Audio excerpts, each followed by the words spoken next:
जय हिंद दोस्तों। हम देख रहे हैं भारत और विश्व का भूगोल। ठीक है जी, जिसमें हम देखेंगे अक्षांशीय विस्तार।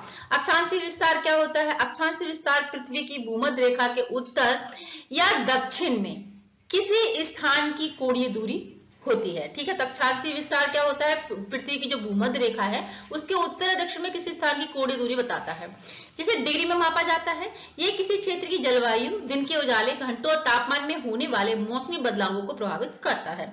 उदाहरण के लिए देखिए, भारत का अक्षांशीय विस्तार जो हमने लास्ट वीडियो में देखा था, मुख्य भूमि के लिए 8 डिग्री 4 मिनट उत्तर से 37 डिग्री 6 मिनट उत्तरी अक्षांश तक है, जो देश के उष्ण कटिबंधीय और शीतोष्ण क्षेत्रों में जलवायु विविधता में योगदान देता है।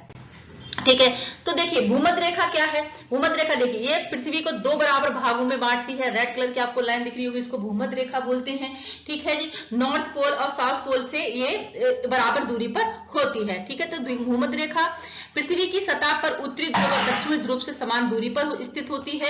एक काल्पनिक रेखा है, ये पृथ्वी को उत्तरी और दक्षिणी गोलार्ध में विभाजित करती है। जब ये पृथ्वी को देखिए दो बराबर भागों में बांटती है, ऊपर के पार्ट को क्या बोला जाता है? आपका उत्तरी गोलार्ध, और नीचे के पार्ट को आपका दक्षिणी गोलार्ध बोला जाता है। ठीक है, दूसरे शब्दों में पृथ्वी के केंद्र से सर्वाधिक दूरस्थ भूमध्य रेखीय उभार पर स्थित बिंदुओं को मिलाते हुए ग्लोब पर पश्चिम से पूर्व की ओर खींची गई काल्पनिक रेखा को भूमध्य या विषुवत रेखा बोलते हैं। तो इसको विषुवत रेखा भी इसको बोलते हैं।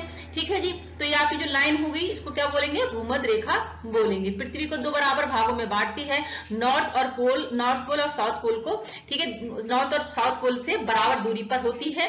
ठीक है जी, तो ऊपर के पार्ट को उत्तरी गोलार्ध, नीचे के पार्ट को दक्षिणी गोलार्ध बोला जाता है।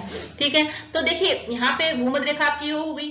ठीक है, तो अक्षांश रेखाएं किसको बोलते हैं? देखिए, इस रेखा के समानांतर अगर आप रेखाएं खींचेंगे, ठीक है, देखिए उत्तर की ओर आप समांतर रेखाएं खींचेंगे और दक्षिण की ओर समांतर रेखाएं खींचेंगे।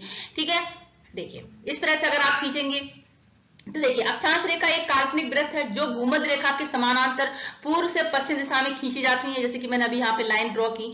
ठीक है, किसी स्थान की भूमध्य रेखा से उत्तर और दक्षिण की कोणीय दूरी को बताती हैं। तो कोई भी स्थान हो गया, मान लीजिए यहाँ पे एक स्थान हो गया, यहाँ से एक कोणीय दूरी बता रही है भूमध्य रेखा से इस स्थान की।